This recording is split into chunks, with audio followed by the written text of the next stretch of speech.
أهلا ومرحبا بكم مشاهدينا الكرام مع برنامجنا لهذا اليوم اللي أبشركم راح يعاود بثه على قناة ديالى الفضائية، ولكن في الأيام المقبلة.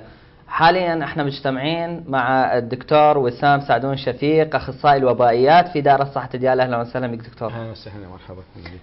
أعزائنا المشاهدين، لجميع الناس اللي حاليا يعرفون ومدركين أنه هناك مرض اسمه الإنفلونزا الوبائية، احنا لضرورة هذا الموقف قلنا خلينا نسوي جلسة مع الدكتور نفتهم منه ماهية هذا المرض، وكذلك أعزائنا المشاهدين نضع النقاط على الحروف فيما يخص اللقاحات والعلاج ونوعية المرض والوقاية من عنده. أهلا وسهلا بك مرة ثانية دكتور وسام. أهلا بك. دكتور وسام، نعم. عندنا حاليا يختلط على السامع اثنين، نعم. الانفلونزا الموسمية، نعم. والانفلونزا الوبائية. نحب نتعرف على الاثنين، الانفلونزا الموسمية أولا دكتور. بسم الله الرحمن الرحيم. الحقيقة الانفلونزا هو من الأمراض الفيروسية اللي تصيب الإنسان وتصيب الجهاز التنفسي وإلها فترة محددة للإصابة. نعم. احنا نحكي على الانفلونزا بشكل عام. نعم. مثل ما قلنا أنه هو مرض فيروسي. هذا المرض الفيروسي الحقيقة بثلاث أنواع بالنسبة للانفلونزا بنحكي عليها بشكل عام، نوع A ونوع B ونوع C. نعم. نوع A ونوع B هي المسؤولة عن حدوث الأوبئة بالنسبة للإنفلونزا. نعم. ونوع C أيضا يصيب الإنسان إلا أنه لم تسجل أي حالة بهذا الفيروس قد سببت وباء بالنسبة للإنفلونزا. نعم. نوع A فيروس A اللي هو يكون مسؤول أو مشترك بين الإنسان وبين الحيوانات. نعم. يعني ممكن أنه ينتقل من الموجود بالحيوانات نفس النوع وموجود بالإنسان. نوع B هذا النوع يصيب الإنسان فقط. نعم. فلذلك مثل ما قلنا أنه يكون هو العائل هو المضيف. بالضبط. نعم. عفوا هو العائل هو هو العائل هو المصاب وهو نعم. كل ناقل يكون. نعم. بها. فلذلك نوع A ونوع B هي المسؤولة مثل ما قلنا عن حدوث الأوبئة بالنسبة لفيروس الإنفلونزا. عندنا الإنفلونزا الموسمية وعندنا الإنفلونزا الوبائية. في الفترة الأخيرة الحقيقة كثر الحديث عن الإنفلونزا الوبائية اللي احنا نقول عليها ال H1N1. نعم. هذا الحقيقة أول ما بدأ هذا المرض بدأ سنة 2009 بعد أن سجلت حالات في الولايات المكسيكية، واعتبر في وقتها أطلق على هذا المرض اسم إنفلونزا الخنازير. نعم. لوجود نفس النوع من الفيروس كان موجود في الخنازير. وليست الخنازير هي المسبب. لا مو هي المسبب. هو كان نفس النوع. تشابه. بالضبط. نعم. هو موجود، وهذا لذلك احنا نرجع نقول عليه هو هذا نوع A اللي هو المشترك بين الإنسان وبين الحيوان. نعم. من بدأت تسجل حالات بالمنظمة الصحة العالمية الحقيقة أعلنت أنه هذا الوباء يعتبر وباء جديد، باعتبار أنه هالإصابات حتى تختلف عن التصنيف نقول عليه المعتاد للإنفلونزا الموسمية، وأطلق عليه اسم H1N1 حتى يميز عن الإنفلونزا الموسمية. نعم. العالم اعتبر أنه في ذلك الوقت أنه هذا الوباء هو مرض جديد، فلذلك ممكن سرعة انتشاره تكون سريعة لأنه نفس طرق انتشار الإنفلونزا الموسمية أو العادية نقول عليها. نعم. وبنفس أعراضها، فلذلك سجلت حالات عديدة بالإصابة، بالإضافة إلى أنه قد سجلت أيضا حالات وفيات في العالم. يعني دكتور من الممكن أن نقول أنه الإنفلونزا الوبائية هي حاليا ليست مجرد مرض يحذر من انتشاره، وإنما هو وباء صريح. وباء صريح. نعم. وباء صريح ومعتمد ومن قبل منظمة الصحة العالمية منذ عام 2009. طيب دكتور، ما هو العامل المسبب لهذا المرض؟ الحقيقة هو احنا مثل ما قلنا هو نوع الفيروس اللي هو من نوع فيروسات A. نعم. وقلنا عليه انه هو العامل المسبب هو H1N1. نعم. هذا للتمييز عن الانواع الاخرى للفيروسات، مثلا عندنا انفلونزا الطيور. نعم. في وقتها اللي هي كانت ال H5N1 اللي اطلق عليها. نعم. وهناك يعني بس ممكن يعني استغل هاي الفرصة حتى ابين انه الانفلونزا الموسمية هي حدوثها في كل موسم، وممكن ان تحدث في كل عام، ومواسمها معروفة في فترة البرد وليس هناك علاج محدد له. هو يعني العلاج ضد الفيروسات خاصة الانفلونزا ماكو لها علاج خاص، باعتبار انه هاي الفيروسات لها القابلية على التحور وتطور نفسها. نعم. يعني لها قابلية انه تحور نفسها وتطور نفسها جينيا، فلذلك لم يوجد علاج كامل انه بحيث الانسان اللي يصاب مرض وياخذ العلاج بعد ما ينصاب بالانفلونزا. ولا اكو لقاح ثابت انه تاخذ التطعيم لا او مثل اللقاح. المكافأة، لا مثل الجدري ولا بالضبط، غيرها. نعم نعم، يعني الأمراض. لازم انه انت تاخذ اللقاح كل فترة، يعني هناك كل فترة كل موسم اكو لقاح تاخذه انت قبل فترة موسم الشتاء وقبل فترة حدوث هذه الإصابات بما لا يقل عن مدة شهر أو شهرين، حتى اللقاح يبدي يكون فعال بعملية تخطيطه لهذا المرض.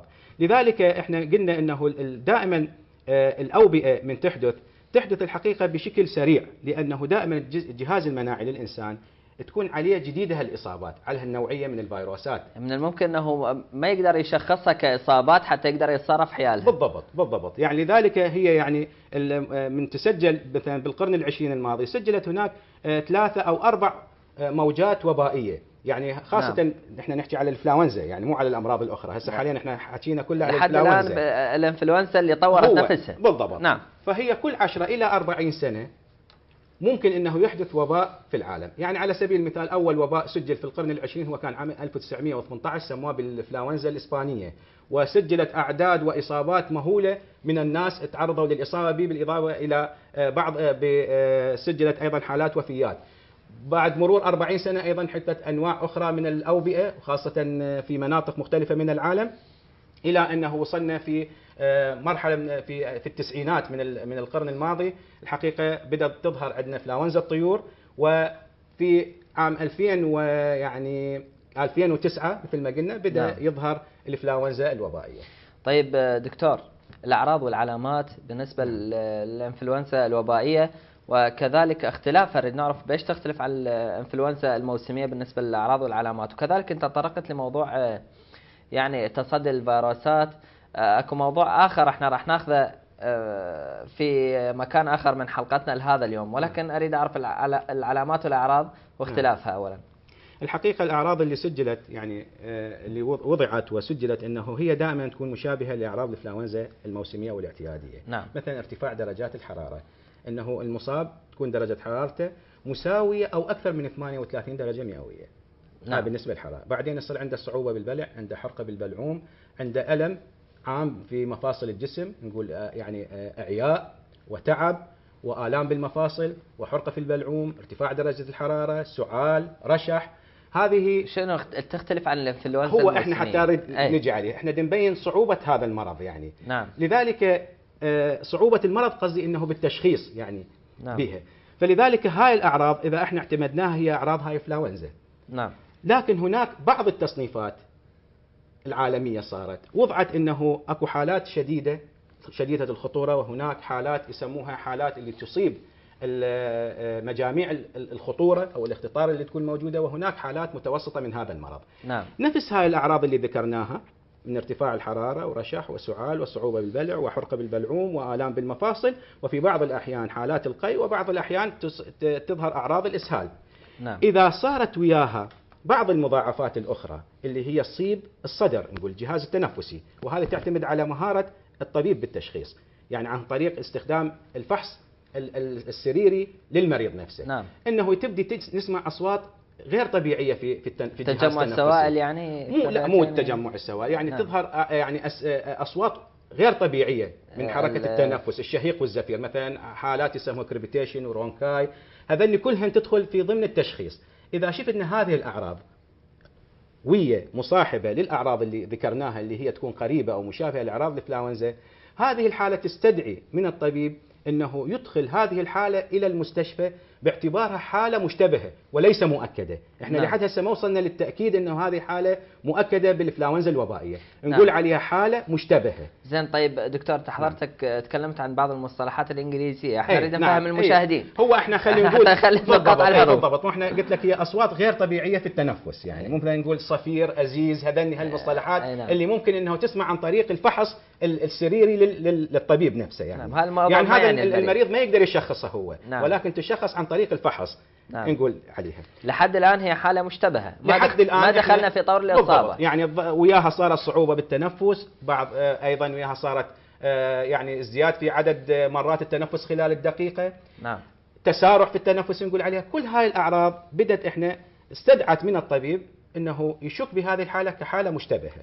نعم. الإجراء اللي حيصير انه يطلب من المريض يدخل إلى ردهة المستشفى، وهناك طبعا الحقيقة طبعا جهود متميزة الحقيقة لإدارة الصحة ديالى، وعلى رأسها الدكتور علي التميمي المدير عام المحترم، وبالتعاون مع كافة أقسام دائرة الصحة الحقيقة. نعم. كل الأقسام الموجودة من قسم الصحة العامة والصيدلة والتخطيط الفنية كلها الحقيقة والتفتيش كلها اجتمعت، بالإضافة إلى إدارات المستشفيات وإدارة والإعلام. القطاعات والإعلام بالإضافة. احنا دور الإعلام هذا من بالعكس احنا معتمدين عليه، وخاصة في هيك أمراض يعني بها.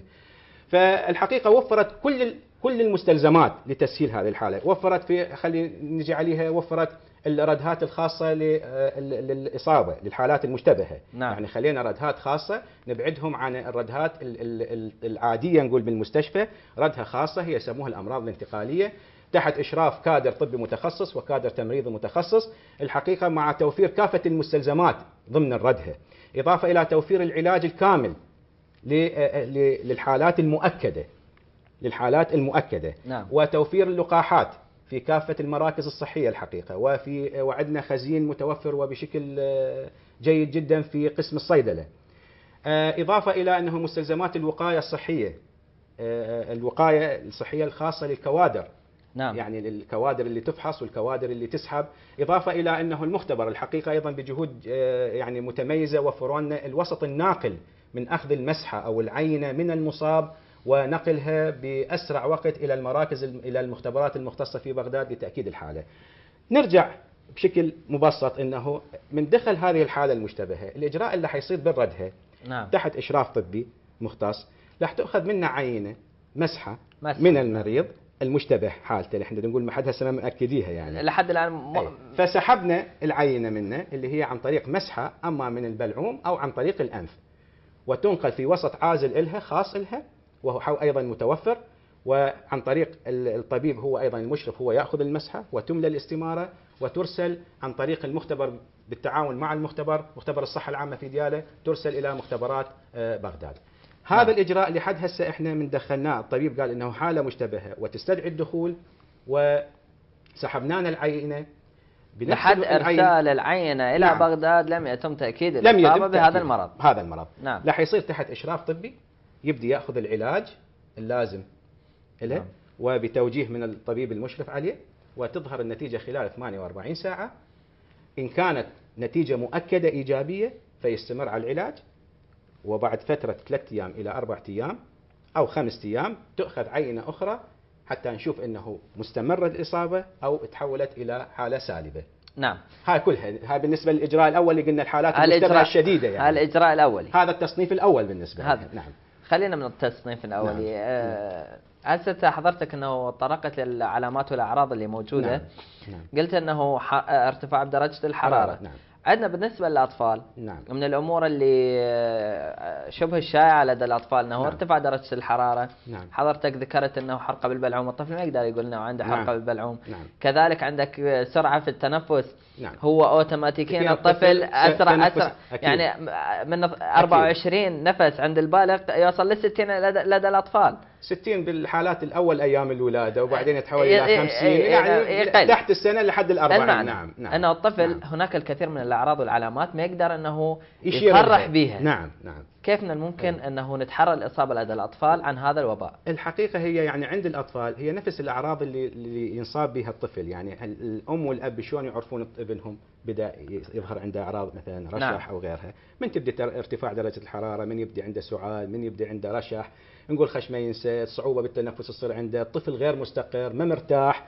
هذني كلهن تستدعي احنا شو نسميهن؟ ذني نسميهن الفئات الاختطار او الفئات الخطرة، اللي هي تكون دائما تحت 5 سنين او فوق ال 65 سنة. نعم. او الاشخاص اللي يعانون من امراض مزمنة كامراض القلب، امراض السكر، امراض نعم. الجهاز التنفسي المزمنة مثل الربو وغيرها. نعم. هذني ايضا تستدعي لحد دخلنا بالتصنيف الثاني للحالة اللي هي غير تصنيف الاول اللي قلنا عليه الحالة الشديدة. نعم. ولكن هاي حالة اعراض انفلونزا زائد نخلي وياها اطفال تحت ال5 سنين، واشخاص فوق ال 65 سنة، واشخاص يعانون من امراض مزمنة. نعم. طيب هل هناك تصنيف آخر للحالات المشتبه بها غير اللي ذكرتن حضرتك؟ اكو التصنيف اللي يكون البسيط، نقول عليها الحالات البسيطة، اللي هاي ما تستدعي لا اخذ عينة من المريض ولا باعطاء العلاج.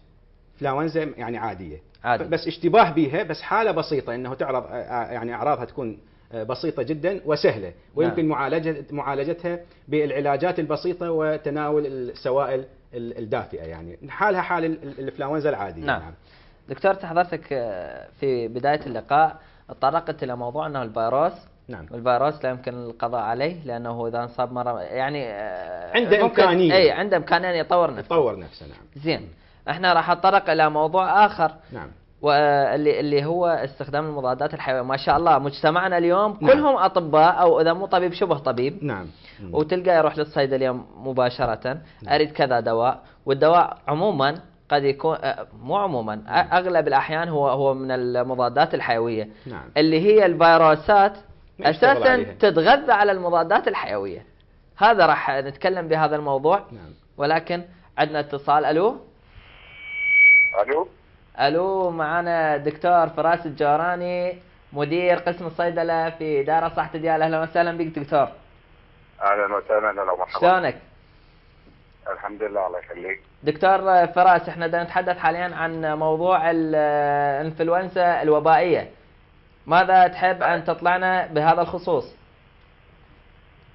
بسم الله الرحمن الرحيم. احنا نحب نطمن اهالينا في ديالة انه جميع الادويه التي تخص الانفلونزا الوبائيه نعم واللقاحات هي متوفره في جميع مؤسساتنا الصحيه. تم التنسيق مع قسم الصحه العامه بهذا الشان لغرض متابعه هذا الموضوع. نعم. طيب هل وضعتوا خطه للوقايه من هذا المرض قبل ان يعني حقيقه بهذا الشهر هو احنا قمنا نتحذر من عنده، ولكن هل كانت لديكم احصائيات اوليه انه من الممكن ان يدخل للعراق بهذه الايام؟ احنا في كل سنه في هكذا وقت تتهيأ دائما الى الانفلونزا الوبائيه. نعم. هذه مو اول مره تجي العراق، صار لها فتره تطلع عندنا هيك حالات من نعم. دول الجوار ونخاف لا تنتقل عندنا. نعم. احنا بالضبط صحنا وبالضبط في الخيرة صحة ديالنا حريصين شديد الموسم على انه احنا نتابع هذا الموضوع. نعم. تم التنسيق مع قسم الصحة العامة شأن الانفلونزا الوبائية لهذه السنة، وعدنا خطة متكاملة مع قسم الصحة العامة لمتابعة هذا الموضوع، وحاليا تتوفر مثل ما قلت لك جميع الأدوية من التايب السبوع واللقاح الخاص بالانفلونزا في جميع مؤسساتنا الصحية. نعم. طيب دكتور فراس، في خصوص عملكم كقسم الصيدلة هناك نوعين، عندنا اللقاحات وعندنا العلاج. هل تم توزيع اللقاح والعلاج على كل المؤسسات الصحية أم توفرت فقط اللقاحات والعلاج يكون بالمستشفيات؟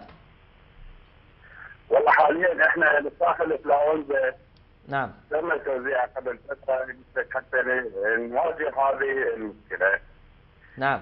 تم توزيعه قبل فترة في المؤسسات الصحية في المستشفيات كلقاحات. وفي نعم اللقاحات. نعم اللقاح الخاص بالانفلونزا. نعم. فهذا الموضوع احنا بنقول لك احنا مسيئين. نعم. وايضا تم توزيع الادويه اللي تخص الانفلونزا الوبائيه. نعم.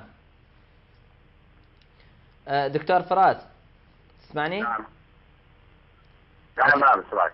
نعم. هل تم استلام كل يعني مثل ما تعرف مؤسساتنا الصحية ومراكز الصحية في أماكن بعيدة، يعني تعرف أنه محافظة ديالى مترامية الأطراف، يعني نحب نطمن المشاهدين أنه كل المراكز الصحية حاليا موجود بها اللقاحات؟ نعم الحمد لله كل هذه المراكز الصحية موجودة في أبعد نقطة في محافظتنا. نعم. طيب هل هناك خزين عندكم بالمخازن حاليا في حال أنه حدوث أمر طارئ لا سمح الله؟ نعم متوفرة أيضا اللقاحات في المخازن. نعم. احنا نحب نشكرك دكتور فراس، نشكرك على أن طمأنتنا وطمأنت إن شاء الله جميع من يتابع البرنامج اليوم. إن شاء الله إن شاء الله ما في مشكلة في يعني إن شاء الله. تحياتي لك. نعود لك دكتور وسام. ذكرت موضوع أنه تعرف مثل أي كائن حي الفيروس يتغذى. عندنا احنا الفيروسات هي تتغذى اصلا هي على المواد المضادات الحيويه، واحنا ما شاء الله مجتمعنا مباشره يروح انطيني مثلا اموكسيل، انطيني كذا، انطيني يعني سواء كان جرع سواء كان كبسول سواء كان حبوب. يعني ما شاء الله الصيدليات عندهم هواي حالات من هذا، عدا موضوع الابر الخبط، الابر السحريه الرائجه حاليا اللي ما اعرف يعني اكيد ما فاتت على شركه كيماديا ولا كان سوى هو عقار واحد بهاي الخبطه. نعم. نعم. الحقيقة يعني هذا الموضوع هو موضوع مو خاص بالنسبة لهذا المرض، يعني هاي مشكلة احنا نواجهها بالكثير من الأوقات أو على طول الوقت. واحنا عندنا لجميع الأمراض، واحنا عندنا يعني هذا الفيروس بالذات هو احنا يعني هو وباء. هو احنا انت تاخذ مضادات حيوية. بالضبط. احنا نتكلم على مسألة انه المجتمع مالتنا مجتمع يحتاج الى ثقافة صحية عالية. نعم. يعني انت حضرتك تطرقت الى موضوع مهم جدا. نعم. موضوع انه الاستشارة خلينا نقول من الاشخاص الغير مختصين. نعم. يعني مثلا مع احترامنا وتقديرنا لكافة التخصصات الاخرى. نعم. لكن حالة المرض او اي عرض من الاعراض اللي يعاني منها الشخص يجب ان يراجع بها طبيب، لان الطبيب هو المسؤول عن التشخيص بهالحالة، هو المسؤول على انه اختيار العلاج لهذه الحالة وبشكل مناسب، وهو يكون المسؤول. نعم. يعني أنا ما يصير مثلا والله مثلا واحنا ما نقول انه استشارة الطبيب اللي تروح لعيادته.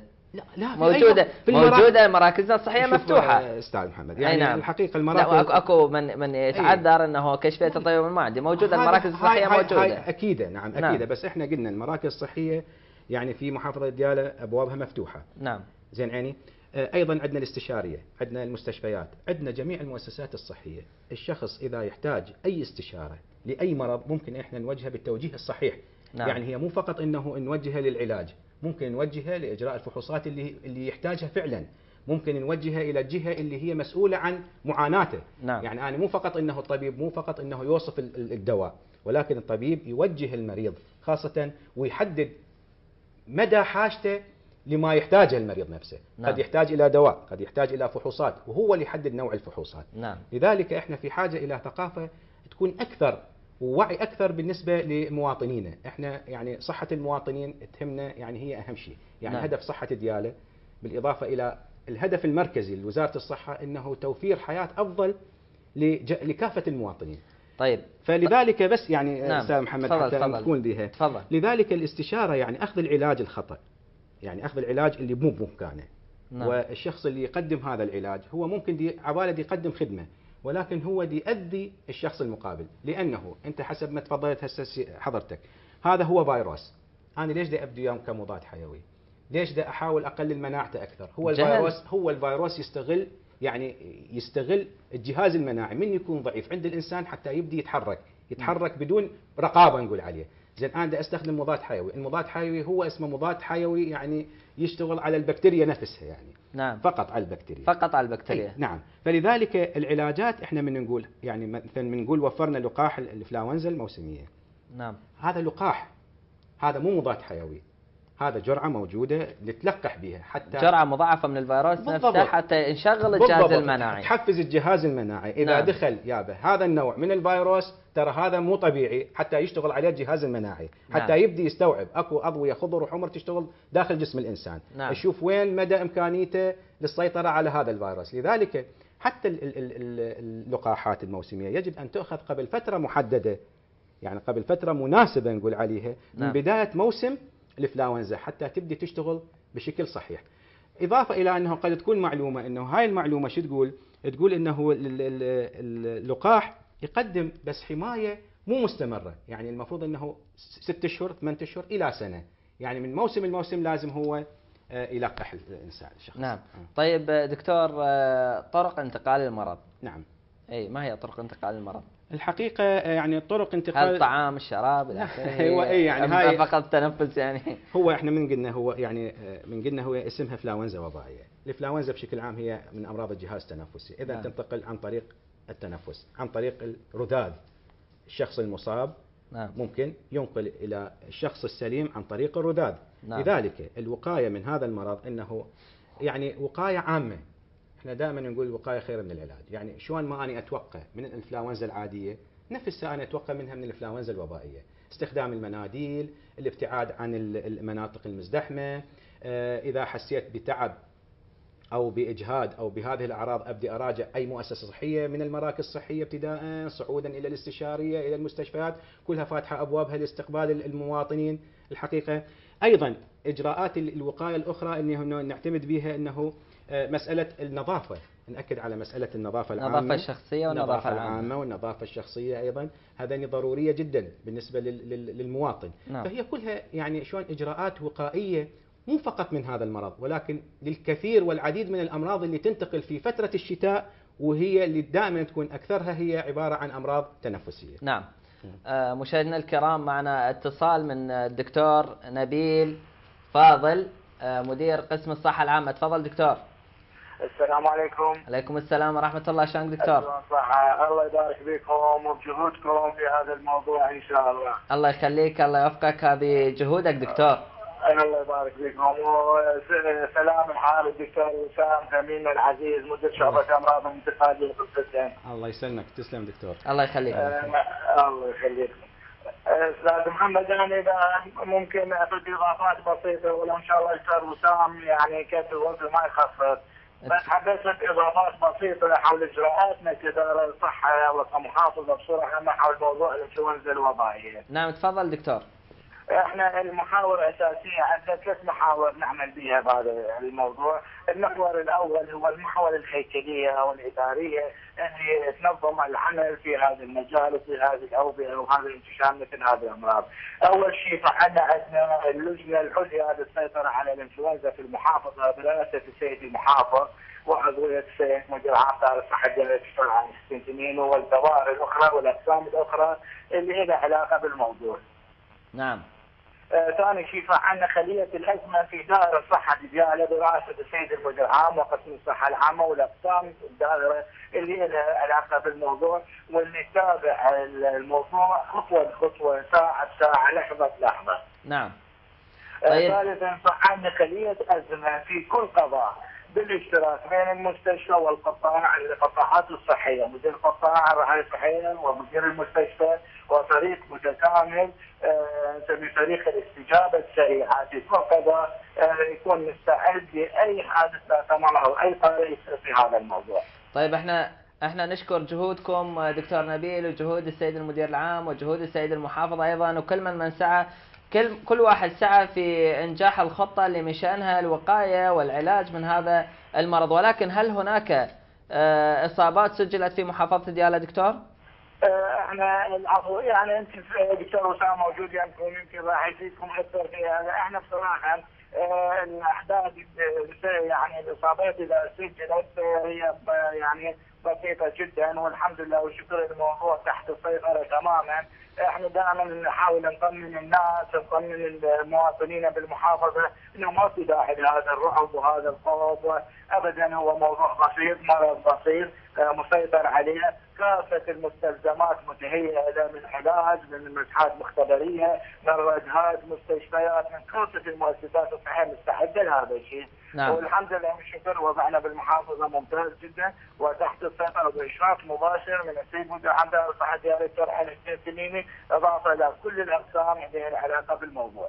طيب دكتور نبيل، هل شكلتوا فرق لمراجعه المدارس يعني لاعطاء اللقاحات بين الطلاب؟ تعرف هسه وقت امتحانات، واعتقد انه ما يقدر واحد يروح للمركز الصحي حتى ياخذ اللقاح او غيره. الو، ينتقل السؤال لك دكتور وسام. الحقيقة قبل ما أجيب على هذا السؤال يعني احنا نوجه له تحية طبعا دكتور نبيل، يعني كان بدنا انه ما ينقطع الاتصال وياه. دكتور نبيل يعني من الأطباء الخيرين بالإضافة إلى كل جهود الأطباء الموجودة في دائرة الصحة ديال الحقيقة. نعم. يعني من أول ما بلغنا من الوزارة، لأن أكو خطة وزارية معروفة عليها. نعم. على مستوى العراق، من أول ما بلغنا احنا خلال 24 ساعة الحقيقة مباشرة عقدنا اجتماعات طارئة لتنفيذ الإجراءات والتعليمات كلها. فلذلك صار عن طريق القسم وبإشراف مباشر الحقيقة من سيد مدير عام دار الصحة ديالى الدكتور علي التميمي المحترم.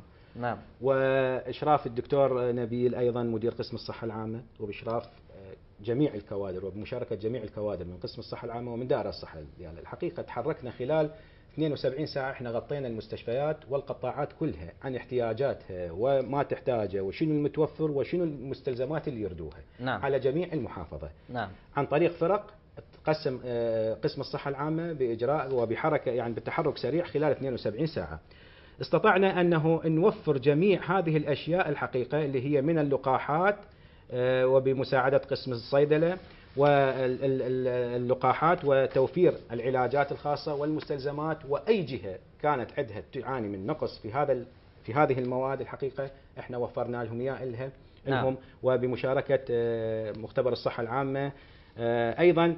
كل هذه الجهود الحقيقة خلال 72 ساعة احنا وفرنا واستقرينا وطلعنا بخطة محلية إضافة إلى الخطة الوزارية. نعم. هذه الخطة المحلية الحقيقة بما تتلائم مع واقع محافظة ديالى التعامل عليه الحقيقة. طبعا عاد لنا الاتصال مع دكتور نبيل. الدكتور نبيل. الو. السلام عليكم. عليكم السلام ورحمة الله. طبعا نأسف على الانقطاع ولو الموضوع مو بدينا يعني. تعرف الاتصالات وهذه. الله يخليك الله يسلمك. استعدادات هذا المحور الثاني اللي احنا نشتغل عليه الاجراءات الوقائيه او اللي تساعدنا على منع ظهور مثل هذه الاصابات ومقاومتها، منها مثل ما ذكرت تعزيز اللقاح بلقاح انفلونزا الموسميه اللي هو متوفر بكافه مؤسساتنا الصحيه، وندعو المواطنين كافه انهم ممكن ياخذوا اللقاح بكل سرعه وبكل سهوله. نعم. اضافه الى حمله مستمر في مؤسساتنا الصحيه وخارج مؤسساتنا الصحيه، في المدارس، في الدوائر، في اي مكان يستدعي انه نكون نكثف بحملات التوعيه حول المرض. وانا ما اريد اخذ من لقائكم ولا ان شاء الله دكتور وسام يومكم، وان شاء الله احنا حاضرين ونطمن احنا حاضرين من كل جهد ان شاء الله. طيب دكتور، موقع محافظة ديالى ما بين محافظات العراق الاخرى من حيث الاصابة بهذا المرض؟ نعم جيد جدا الحمد لله. الحمد لله. يعني اصابات حدثت في محافظات العراق اكثر من الاصابات اللي موجوده عندنا. نعم بعض المحافظات اصابات اكثر من عندنا، بس استاذ محمد هو احنا مو المهم عدد الاصابات، المهم انه لان هو مرض حال اي امراض اخرى يكون موجود. نعم فعلا. المهم شلون نسيطر عليه ونمنع ان شاء الله ونقلل نسبه الاصابات، نسبه الوفيات اللي ممكن تنتج عن هيك امراض. بارك الله بكم، بارك الله بجهودكم. شكرا دكتور. معنا اتصال اخر طبعا دكتور وسام، اعتقد انه مع الاستاذ فارس العزاوي مدير شعبة الاعلام، ولكن نعم. احنا راح نبقى ستاند باي لما يهيئون نعم. الاتصال. نعم. عندنا من الامور اللي دائما نحرص عليها مثل ما حضرتك تفضلت انه موضوع النظافة الشخصية والنظافة العامة. نعم. من ضمنها استخدام الصابون، عدم التواجد في استخدام المناديل الورقية وغيرها. نعم. طيب هل انه الصابون كل انواع الصابون هي من الممكن ان تكون معقمة ام منظفة؟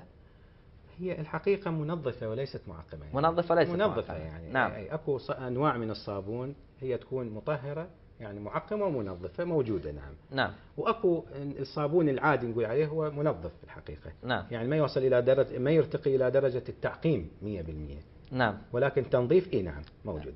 طيب شنو دوره بالقضاء على هذا الحقيقة هي سواء كان منظف او معقم؟ هي النظافة يعني لا، التعقيم يختلف عن التنظيف. التنظيف هو إزالة مثلا الأوساخ اللي موجودة. نعم. يعني إزالة مثلا الروائح، الدهون، غيرها. ولكن التعقيم بمعنى التعقيم انه يعني ازالة او قتل او محو كل البكتيريات او الجراثيم المسببة للامراض. نعم. هاي الحقيقة، هاي التعقيم فيها. فلذلك انواع الصابون تكون انواع محددة موجودة هي للتعقيم وللتنظيف. نعم.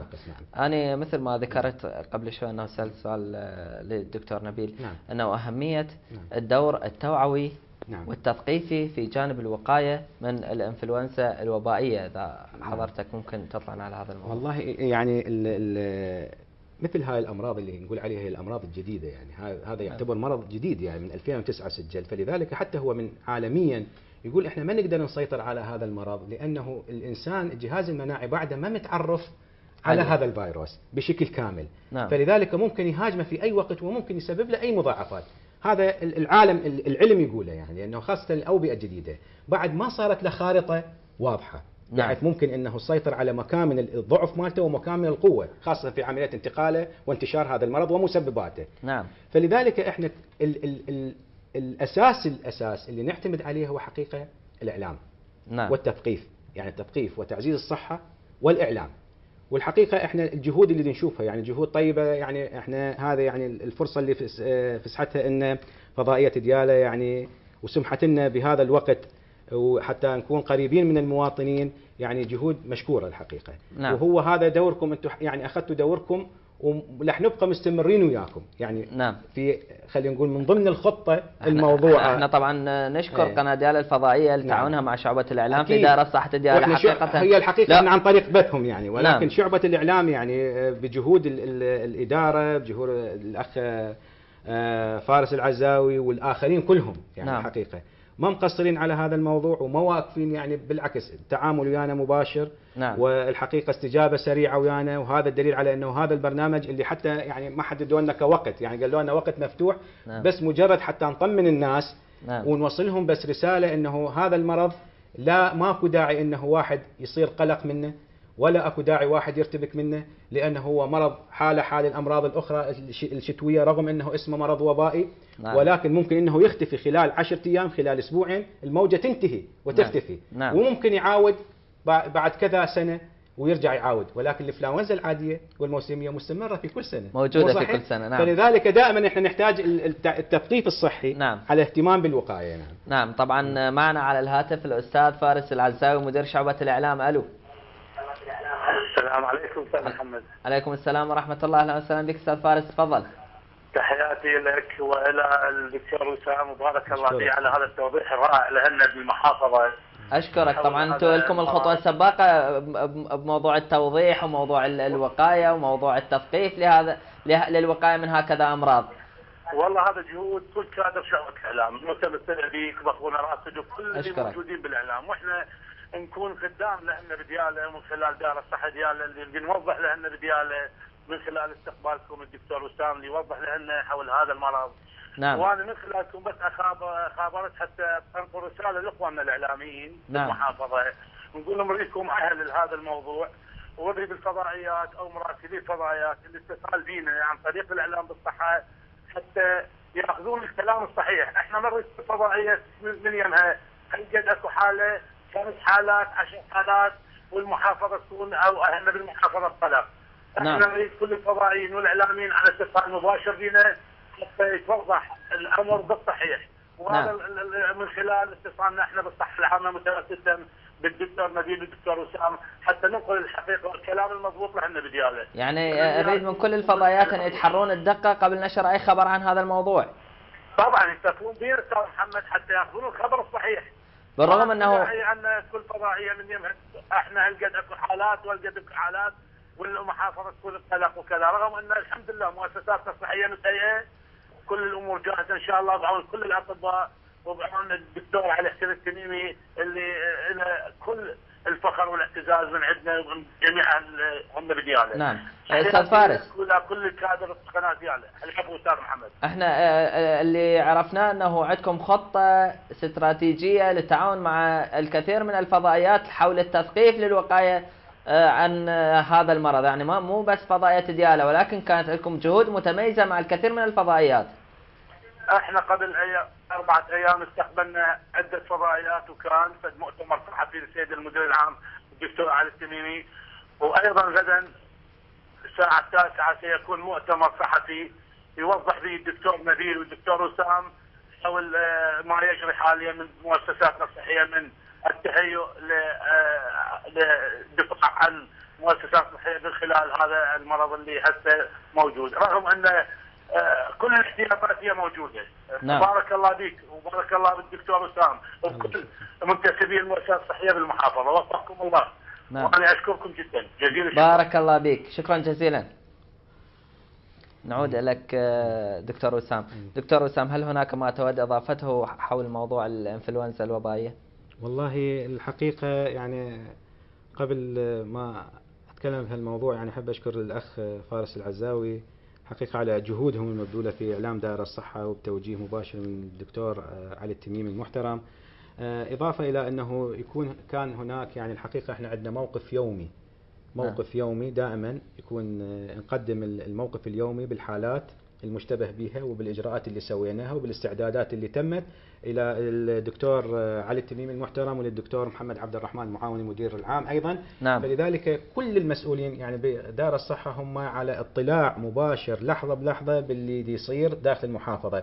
إضافة إلى شيء واحد أنه نحاول نضيفه، أنه مسألة يعني الإعلام، يعني أنه يكون مسألة الإعلام يجب أن تكون مثل ما تفضلت تتحرى الدقة في نقل المعلومة، وخاصة مثل هيك أمراض، يعني لأنه هيك أمراض تأثر على المواطن، وإحنا مواطننا يعني اللي بيه مكفيه، يعني إحنا ما نريد نزيد الهم همين. إحنا نقول هذا المرض صح اسمه مرض وبائي، هو اسمه مرض وبائي، يعني ما نقدر نقول هذا المرض H1N1 لأنه صعب على المواطن. وبالتالي الحالة النفسية يعني إذا ظلت في خوف هو حالة الإنفلونزا العادية، مثل ما قلنا أنه هاي الأعراض تشبه هاي الأعراض، ولكن أكو اجتهادات أخرى مضاعفات أخرى ممكن تحدث، علاج موجود إله، في حين الإنفلونزا ما لها علاج مثل ما احنا قلنا عليها، لأنه الإنفلونزا مستمرة على مدار السنة قد تحدث. نعم. وفي مواسم أخرى. هذا المرض له علاج، أكو لقاحات خاصة، أكو استعدادات خاصة، فماكو داعي يعني أنه للتخوف من هذا المرض. نعم. بس مجرد أنه احنا نريد زيادة الوعي المواطن وتعاونه ويانا، وإذا يعني حس أو شك من أي عرض من الأعراض، وإذا راد أي سؤال يسأل، فإحنا على استعداد، يعني مثل ما يقول لك نشيله بعيوننا، أنه المواطن بس يجي يسألنا حتى نريحه ونوصله إلى بر الأمان على على يعني المعلومات اللي يحتاجها على المرض والتوجيهات اللي نوجهه له إياه، وحتى أي شيء يحتاجه إحنا مستعدين أنه نوقف وياه إلى أنه نخليه يطمئن. بالإضافة إلى أنه هذا المرض يعني رغم الموال العالية الكبير يعني بها، نعم. إلا أنه لحد هسه هو تحت السيطرة في محافظة ديالى، كما هو تحت السيطرة على مستوى العراق. نعم. يعني العراق بإمكانيته الحالية الحقيقة وبظروفه، إلا أنه استطاع أن يسيطر على هذا المرض. نعم. يعني لحد الآن الإجراءات هي إجراءات سليمة وإجراءات صحيحة. نعم.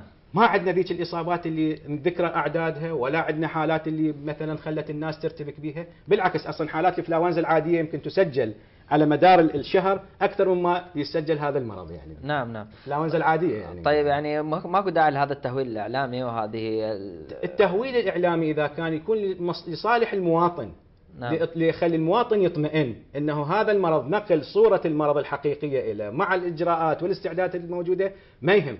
احنا نكون ويا الاعلام، بس نعم. الاعلام اللي يكون يسند المواطن، مو اني مثلا مع احترامي لبعض الفضائيات انه بعض التصريحات مو الا يعني من عندنا، يعني يكون تصريح بهذا المرض وهيك اعداد، لا هذا بالعكس هاي تاثر على المواطن، لان المواطن ما يعرف ويا يا مرض يتعامل، يعني نعم. انا اقول له اقول كذا اصابه، المواطن ما يدري هل هي هاي الاصابات هوايه لو قليله، لو يعني ضمن المعدل، لو ما يعرف انه ضمن المعدل، ضمن التسجيل. احنا لحد الان نقول هو وباء جديد يعني، فايش قد ما يسجل منه ما يعتبر انه طلع خارج نطاق السيطره، هو اسمه وباء، هو نعم. طلقوا عليه، يعني اذا حاله او حالتين هو يدخل ضمن المسميات الوبائيه، لانه المواطن من يسمع انه وباء تخيل الطاعون. وهي استاذ محمد، نعم. كلمه الوباء هي كلمه يعني مصطلح عالمي، معنى الوباء انه هذا المرض ظهر في اكثر دول العالم، لذلك يسموه وباء، وليس بالضروره ان يكون بالخطر اللي قد جز الكلمه بالضبط. يعني هو مو ظهر بس بالعراق، ولا ظهر مثلا بس بالدول الجوار، هو من نقول عليه هذا من الامراض الوبائيه، اي انه جميع دول او اكثر دول العالم قد سجلت اصابات بهذا المرض، فلذلك سموه وباء عالمي او انفلونزا وبائيه، انه تشمل انه في هذا الموسم نفسه في هذا الوقت من السنه قد تم تسجيل كذا حاله في اغلب بلدان العالم، لذلك سموه بالوباء. يعني هو مو وباء حصري انه قد اصاب مثلا مدينه بعقوبه، او وباء اصاب مثلا ديالى او العراق او غيرها، لا، هاي كل العالم هو هسه تسجل ارقام، بالاضافه الى انه اكو دول متطوره تسجل ارقام يعني قياسيه. ولكن مع ذلك نعم. نتوخى الحذر انه المناطق المغلقه، أكيد. المزدحمه، المناطق المزدحمه، تجنب المصافحه، التقبيل. هسه احنا عندنا التعادات والتقاليد، ان شاء الله التقبيل خلي شويه نقول نقلل بهالفتره، اذا ما ياخذ منا ثلاثه. هي هاي يعني هي هذا الحقيقه، يعني هي الوقايه دائما من نقول الوقايه خير من العلاج، ترى هي مو كلمه جت جزافا يعني. نعم. الوقايه هي اكيد هي بس حد فاصل اكثر من 60-70% هي لمنع المرض، نعم. أنا أتوقع المرض، والباقي 30% أكو الإجراءات الطبية اللي تتخذ بحقه يعني. حقيقة أنا أشكرك دكتور وسام لحضورك ويانا ولإطلاع المواطنين على ما يجري حاليا من الساحة، وخصوصا الساحة الصحية.